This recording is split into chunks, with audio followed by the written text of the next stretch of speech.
Kabur tak bayar setelah isi BBM di Banjarmasin, pengemudi Innova ini melawan. Saat diamankan polisi, ternyata miliki narkoba.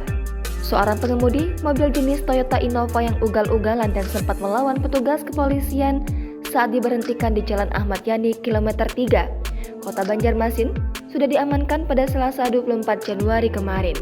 Sebelum berhasil diberhentikan, M. Syaifullah diketahui kabur dan tidak membayar pasca mengisi bahan bakar minyak di SPBU Telawang, Kota Banjarmasin.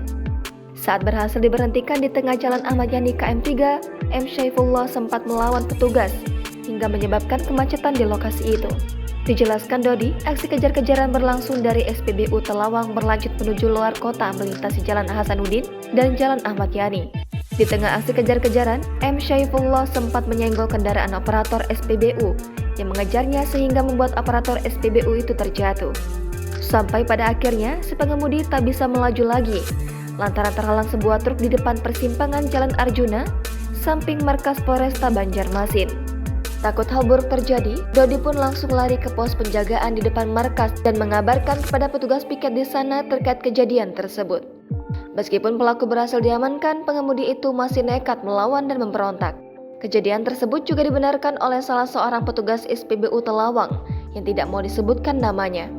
Sementara itu, Kasat Lantas Polresta Banjarmasin Kompol M. Nur Caidir juga membenarkan hal tersebut. Kemudian katanya petugas SPBU tersebut melapor ke anggota Satlantas Polresta Banjarmasin, serta ada juga yang melapor karena tabrak lari. Lantas selanjutnya pengemudi diamankan oleh petugas di Polresta Banjarmasin. Dari hasil pemeriksaan kepolisian, pengemudi bernama M. Syaifullah warga Sungai Ulin, Kota Banjarbaru itu juga kedapatan menyimpan narkoba, jenis sabu dan alat hisapnya.